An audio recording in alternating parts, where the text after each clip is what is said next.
Hello guys, कैसे हैं आप सभी। स्वागत है आपका एक बार फिर से हमारे यूट्यूब चैनल ड्रीम आईएएस पे। आज है 30 जनवरी और इस आधे घंटे के सेशन में हम देखेंगे 10 से 12 क्वेश्चन जो आपके एग्जाम के व्यू से इम्पोर्टेंट है और उसकी पूरी डिटेल्स देखेंगे, डिटेल से समझेंगे ताकि आपके एग्जाम में आने वाले कोई भी प्रश्न छूट ना सके। इसके अलावा आपके मन में आपके पास कोई भी सवाल हो जो यूपीएससी या स्टेट पीसीएस से रिलेटेड, तो आप हमें कमेंट कर सकते हैं या तो टेलीग्राम ग्रुप में जुड़ सकते हैं। तो चलिए देखते हैं आज का पहला सवाल। एशिया प्रशांत व्यक्तिगत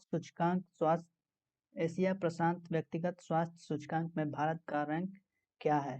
इसमें भारत को कौन सा रैंक प्राप्त हुआ है। तो इसमें भारत को 10वां रैंक प्राप्त हुआ है।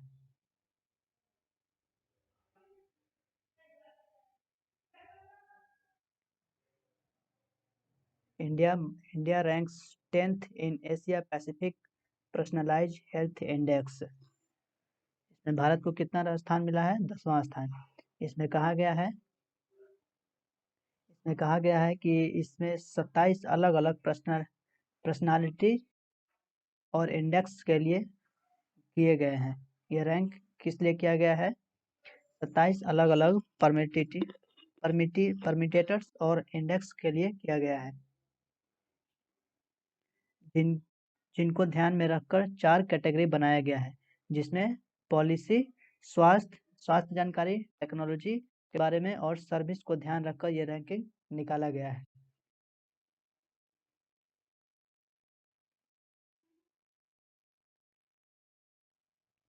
इसके अलावा इसमें और भी कंट्री है जैसे कि ऑस्ट्रेलिया, चीन, Japan, Bharat, Indonesia, Malaysia, Singapore, दक्षिण कोरिया, ताइवान और थाईलैंड और न्यूजीलैंड, यानी कुल 11 कंट्री को मिलाकर इसके निकाला गया है, जिसमें भारत 10वें स्थान पे है।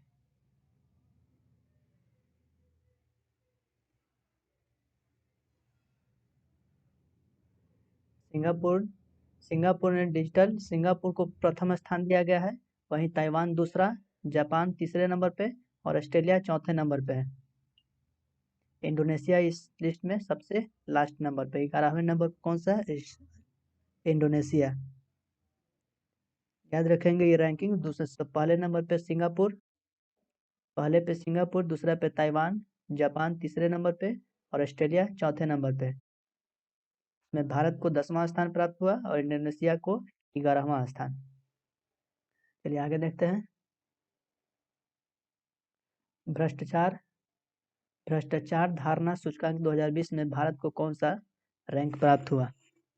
भ्रष्टाचार धारणा सूचकांक 2020 में भारत को कितना स्थान प्राप्त हुआ है, 86।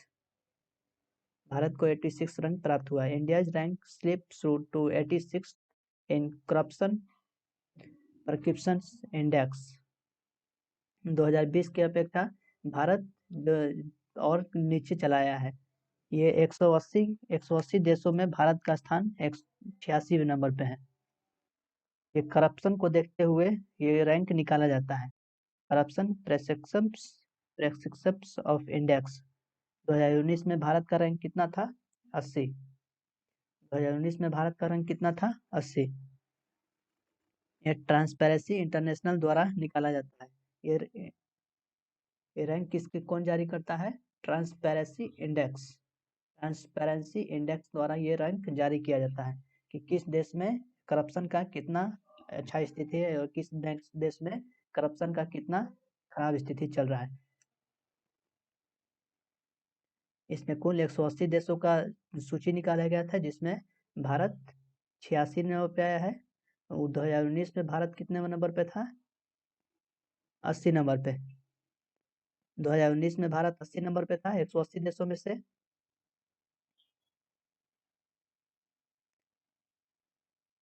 इसमें बात करें पहले और दूसरे नंबर की, तो न्यूजीलैंड और डेनमार्क को 88 स्कोर के साथ पहले स्थान पर रखा गया है। और वहीं सबसे लास्ट में बात करें तो दक्षिण सूडान 179वें स्थान पे कौन है, दक्षिण सूडान है। ये करप्शन को देखते हुए ये रैंक निकाला जाता है कि किस देश में करप्शन कितना कितना बेहतर है या कितना खराब चल रहा है, उसके अकॉर्डिंग भारत 86 नंबर पे है। ये करप्शन इंडेक्स कौन निकालता है? Transparency international. ये कब निकाला गया था? बृहस्पतिवार को। हाँ बोलिए। मतलब समझाइए, करप्शन अधिक है कि कम से कम है? अब ऐसे खुद सोच सकते हैं ना, जैसे कि 180 देश है, 180 देश में भारत का स्थान 86 नंबर पे है, तो ये इतना बेहतर थोड़े है, कम ज्यादा बेहतर नहीं है। इससे से पिछले साल 2019 की बात करें तो 80 स्थान पे था, तो अब आ गया है 86 स्थान पे, तो और तो नीचे आ गए ना। तो इस हिसाब से देखा जाए तो स्थिति अच्छी नहीं है।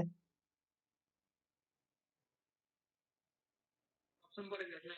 हम्म चलिए आगे देखते हैं। हाल ही में जारी कोरोना वायरस प्रदर्शन सूचकांक में भारत का रैंक क्या है? यानी कि कहने का मतलब हुआ कि अभी हाल ही फिलहाल में जो कोरोना का वायरस निकला, इसमें भारत कितना अच्छा प्रदर्शन किया उसके अकॉर्डिंग ये रैंक दिया गया है। तो इसमें कौन सा रैंक है भारत का?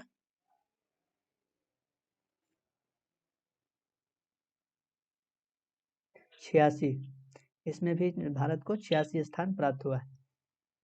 New Zealand Vietnam top covid performance index India at 86। जैसे कि इसमें न्यूजीलैंड और वियतनाम सबसे अच्छी स्थिति में थी, और वहीं भारत 86वें नंबर पे। कोरोना वायरस इंडेक्स में भारत की स्थान कितनी है? 86। ये किसके द्वारा जारी किया जाता है? ये सूचकांक कौन जारी करता है? Lowe institute Australia.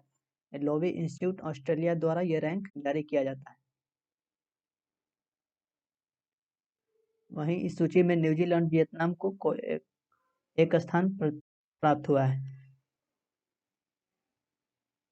इस सूची में चीन को इस सूची से बाहर रखा गया है। लोवी इंस्टीट्यूट एक ऑस्ट्रेलियाई थिंक टैंक द्वारा ये जारी किया जाता है, जो भूगोल राजनीतिक प्रणालियों के प्रभाव का आकलन करने की मांग करता है।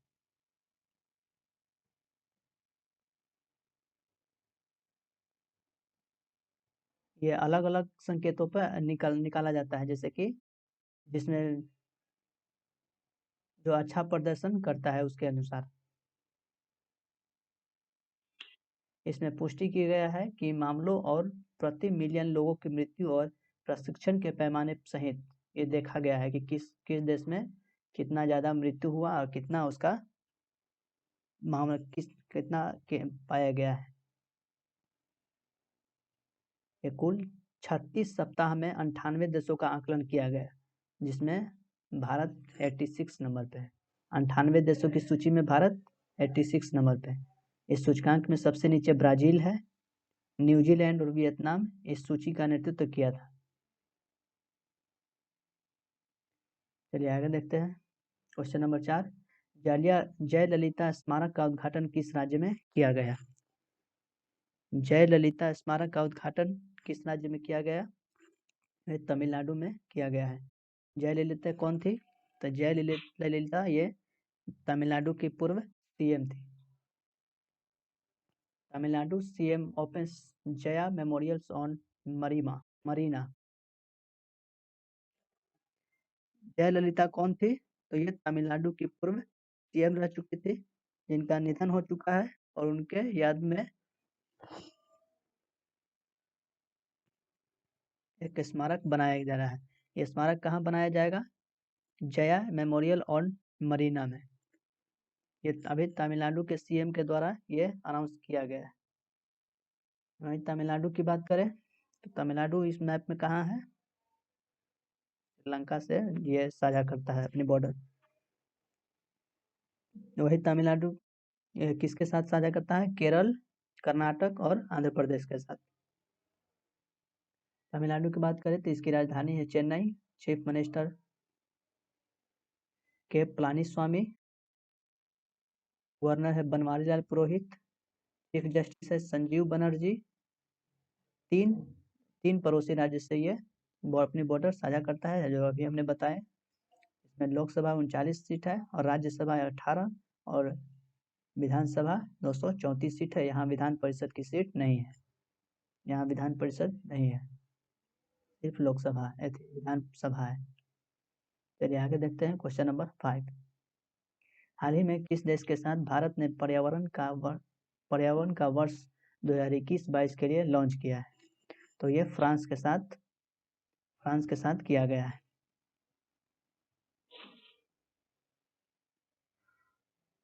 ये किसके द्वारा किया गया है? ये कौन अनाउंस किया है? प्रकाश जावड़ेकर द्वारा। भारत ने, इसमें कहा गया है कि भारत ने फ्रांस के साथ पर्यावरण वर्ष 2021-22 लॉन्च किया है। ये प्रकाश जावड़ेकर द्वारा कहा गया है। इसमें कहा गया है कि भारत और फ्रांस पर्यावरण के लिए काम करेंगे। 5 मुद्दों पर चर्चा किया जाएगा। इसमें 5 अलग अलग मुद्दों पर काम किया जाएगा। इसमें एनवायरमेंट प्रोटेक्शन, क्लाइमेट चेंज, पर्यावरण संरक्षण, जलवायु परिवर्तन, जैव विविधता का संरक्षण और सतत शहरी विकास और नवीकरणीय ऊर्जा के लिए इतने मुद्दों पर चर्चा किया जाएगा, विकास के लिए काम किया जाएगा। इसका मूल उद्देश्य क्या है? सतत विकास में भारत और फ्रांसीसी सहयोग को मजबूत करना। 2021-22 की अवधि में पर्यावरण को इंडो फ्रेंच भी कह सकते हैं। इंडो फ्रेंच 5 मुख्य विषयों पर आधारित होगा, जिसमें क्या होगा? पर्यावरण संरक्षण, जलवायु परिवर्तन, जैव विविधता संरक्षण, सतत शहरी विकास और अक्षय ऊर्जा और ऊर्जा दक्षता का विकास। फ्रांस की बात करें तो इसके सबसे बड़ी सिटी पेरिस और राजधानी भी है पेरिस। इसके प्रेसिडेंट है Emmanuel Macron, prime minister Jean Castex और यहाँ की करेंसी है यूरो। ये एक यूरोपियन कंट्री है। फ्रांस एक यूरोपियन कंट्री है। इसकी राजधानी है पेरिस और सबसे बड़ी सिटी भी पेरिस है।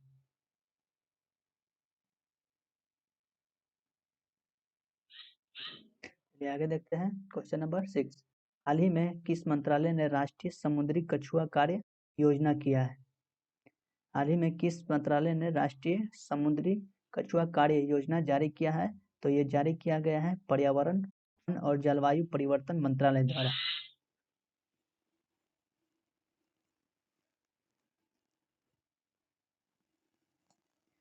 इसमें कहा गया है, इसमें ये प्रकाश जावड़ेकर द्वारा ही ये जारी किया गया है।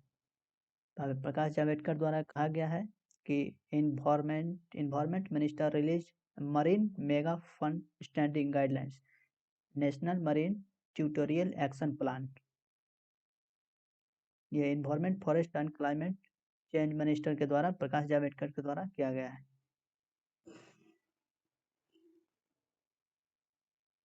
तो देखते हैं विश्व कुष्ठ दिवस 2021 किस दिन मनाया जाएगा? 31 जनवरी को विश्व कुष्ठ दिवस मनाया जाता है।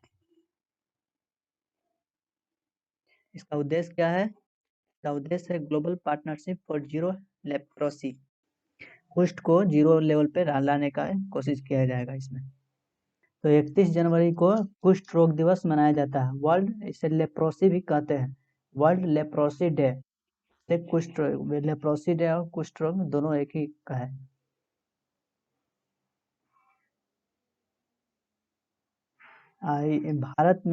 भारत में विश्व कुष्ठ दिवस 30 जनवरी को मनाया जाता है और वर्ल्ड कुष्ठ दिवस मनाया जाता है 31 जनवरी को।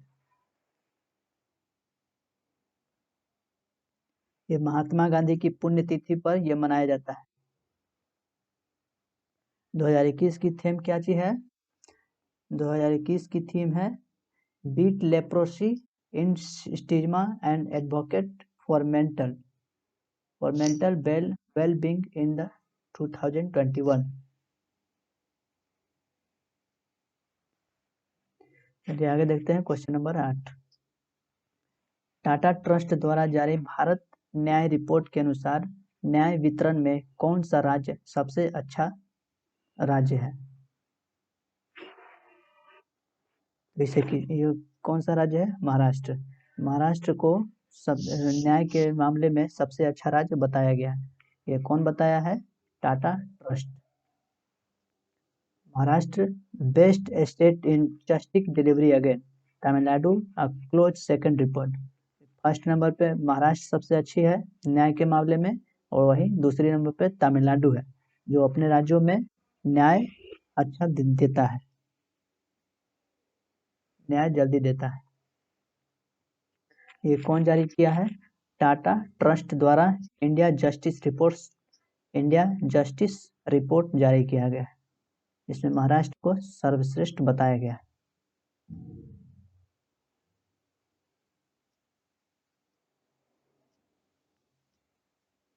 ये भी है कब? हाल ही फिलहाल में 2020 के अनुसार ये बताया गया है। शीर्ष 5 में कौन कौन सा है? जिसमें तमिलनाडु, तेलंगाना, पंजाब और केरल। पहले नंबर पे महाराष्ट्र है, दूसरे पे तमिलनाडु, तीसरे पे तेलंगाना, चौथे पे पंजाब और पांचवे पर केरल है, जो कि न्याय के मामले में बेहतर है। यदि महाराष्ट्र की बात करें तो 1 मई 1960 को इसकी स्थापना हुआ। राजधानी है मुंबई, 36 झील डिस्ट्रिक्ट है। राज्यपाल भगत सिंह कोश्यारी और मुख्यमंत्री है उद्धव ठाकरे। यहाँ पे द्विसदनीय मंडल है, विधानसभा और विधान परिषद दोनों है। विधानसभा में 288 सीट है और विधान परिषद में 78 सीट है। वहीं राज्यसभा में 19 और लोकसभा में 48 सीट पाया जाता है। चलिए आगे देखते हैं। तो विश्व उपेक्षित उष्णकटिबंधीय रोग दिवस किस दिन मनाया जाता है? तो ये 30 जनवरी को मनाया जाता है।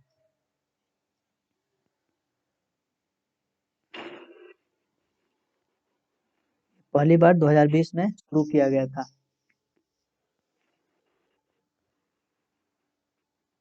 ये वैसे आंकड़ों को दिखाता है जो कई बार क्या होता है कि हम बहुत सारे बीमारियों पर उतना ध्यान नहीं दे पाते हैं, और इसीलिए इसे शुरू किया गया है ताकि हम उन बीमारियों पर ध्यान दे सके जो हमें कभी कभी पता नहीं चलता है, जैसे कि वायरस हो गया, बैक्टीरिया हो गया, प्रोटोजोआ हो गया। ये सब ऐसे बीमारी है जिस पे हम अक्सर ध्यान नहीं देते हैं। उन्हीं रोगों को चिन्हित करने के लिए ये दिवस मनाया जाता है। वर्ल्ड नेग्लेक्टेड ट्रॉपिकल डिजीज, इससे आपसे पूछा जाएगा कि वर्ल्ड नेग्लेक्टेड ट्रॉपिकल डिजीज किस दिन मनाया जाता है? तो 30 जनवरी को। ये इस बार दूसरा एनुअल वर्ल्ड डे है। पहली बार हुआ था 2020 में, यानी कि 2020 से ये स्टार्ट हुआ है। चलिए आगे देखते हैं। तो 10 नंबर क्वेश्चन, धनलक्ष्मी बैंक के नए एमडी और सीईओ के रूप में किसे नियुक्त किया गया है? तो जेके सिवन को धनलक्ष्मी बैंक के नए एमडी और सीईओ बनाया गया है।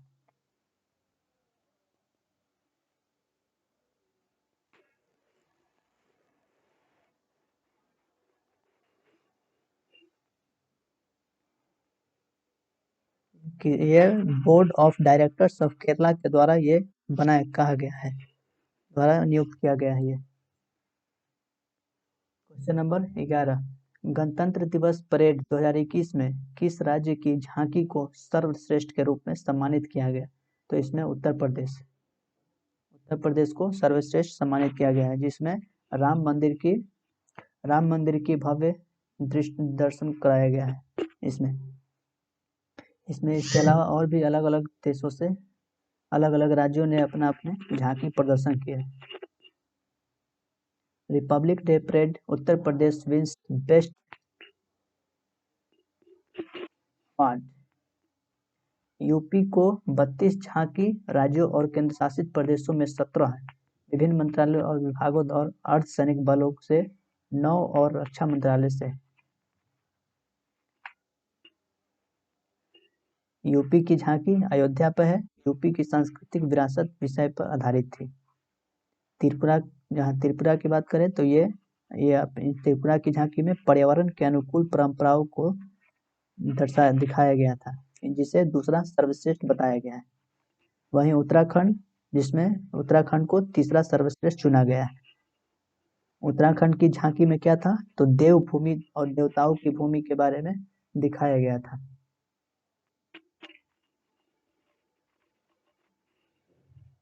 उत्तर प्रदेश की बात करें तो इसकी राजधानी है लखनऊ। सीएम है योगी आदित्यनाथ, गवर्नर आनंदीबेन पटेल, मुख्य न्यायाधीश है गोविंद माथुर। लोकसभा 80 सीट है, राज्यसभा 31 और विधानसभा सीट है 404। ये 8 राज्यों के साथ सीमा लगती है, जिसमें उत्तराखंड, हिमाचल प्रदेश, हरियाणा, राजस्थान, मध्य प्रदेश, छत्तीसगढ़, झारखंड और बिहार के साथ अपनी बॉर्डर साझा करती है। वहीं एक केंद्र शासित प्रदेश दिल्ली के साथ भी बॉर्डर साझा करती है। जनसंख्या के मामले में सबसे बड़ा राज्य है। आगे देखते हैं, भारत के चुनाव आयोग द्वारा चुनावों में आईटी अनुप्रयोग के लिए किस राज्य को सम्मानित किया गया? तो ये मेघालय को सम्मानित किया गया।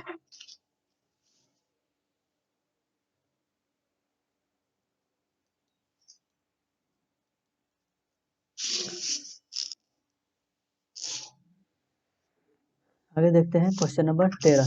किस राज्य ने स्थानीय लोगों के लिए निजी क्षेत्र में 75% नौकरियों को आरक्षित करने के लिए निर्धारित किया गया? तो ये झारखंड राज्य, झारखंड के सीएम हेमंत सोरेन ने अभी बताया है कि अभी प्राइवेट सेक्टर में ये 75% जॉब अपने ही राज्य स्टेट को देंगे। इस प्राइवेट सेक्टर में क्या गया है, वहीं प्राइवेट सेक्टर के अलावा टीचर, स्कूल के टीचर और पुलिस कर्मियों की भर्ती भी इसी के तहत किया जाएगा। तो ये थे आज के आपके 12 प्रश्न। आज का लेक्चर यहीं समाप्त होता है। मिलेंगे अगले वीडियो में, तब तक के लिए जय हिंद।